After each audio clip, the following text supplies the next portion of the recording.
Budget 2023 में जो property buying के ऊपर टैक्स रेट है उसको रिड्यूस कर दिया गया है, लेकिन उसके साथ ही गवर्नमेंट ने 3 कंडीशन बताई हैं। अगर हम उनको पूरा करते हैं, फुलफिल करते हैं, तो 2% तक टैक्स का डिस्काउंट या जो एग्जम्पशन हमारे लिए अवेलेबल होगी। आज के इस लेक्चर में करेंगे। आप देख रहे हैं प्रैक्टिकल लर्निंग है, उसमें हूँ फ़हीम महबूब। वापस आते हैं टॉपिक के ऊपर। जैसे आप सबको पता है कि कल बजट को अनाउंस किया गया और हमारी कोशिश है कि हम जो बजट सीरीज़ है स्टेप बाय स्टेप छोटे लेक्चर्स के थ्रू जितने भी पॉइंट्स हैं उन सब की कमेंट्री के ऊपर डिस्कशन करें, ताकि जो लर्निंग का प्रोसेस है ये कंटिन्यू रहे। तो 3 पॉइंट कौन कौन से हैं। सबसे पहला पॉइंट ये है कि जिसने भी प्रॉपर्टी बाय करनी है उसका स्टेटस क्या होना चाहिए, नॉन रेजिडेंट, यानी कि उसके पास वो जो पाकिस्तान फॉरनर होगा उसके पास पाकिस्तान रीजन जो कार्ड है वो अवेलेबल होना चाहिए।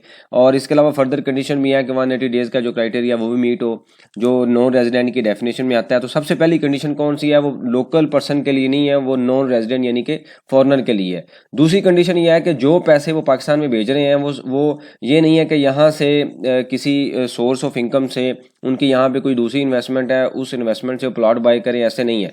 वो पैसे पाकिस्तान में फॉरेन रेमिडेंस के थ्रू भेजेंगे, उन पैसों के थ्रू वो प्लॉट परचेज करेंगे। मतलब फॉर एग्जांपल किसी आपने 10 मिलियन पाकिस्तान में भेजा है, तो इस 10 मिलियन को प्रूव करना है कि हमने इस 10 मिलियन से ही प्लॉट परचेज किया है।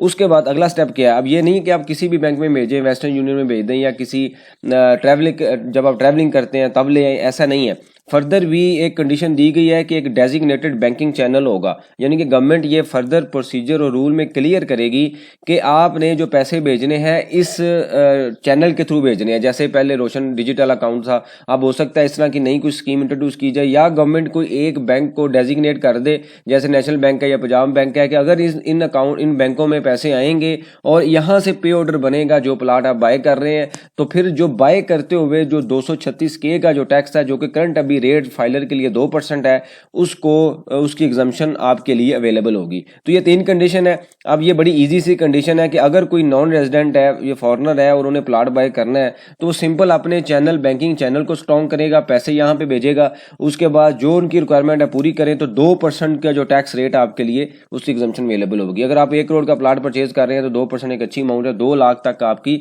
सेविंग हो सकती है। अब इसमें फर्दर क्या अपडेट्स हैं, फर्दर क्या कंडीशंस हैं। गवर्नमेंट का ये बजट अप्रूवल के बाद जैसे एक अप्रूव होता है तो उसके बाद फर्दर इसके ऊपर रूल्स एंड प्रोसीजर आएंगे कि कौन सा डेजिग्नेटेड तरीका है जिसके थ्रू पैसे आएंगे, या फॉरेन रेमिडेंस की जो अमाउंट है उसके ऊपर क्या लिमिट है, या नॉन रेजिडेंट का जो क्राइटेरिया अगर फॉर एग्जांपल वो क्लियरली बताते हैं कि ये नॉन रेजिडेंट का क्राइटेरिया होना चाहिए।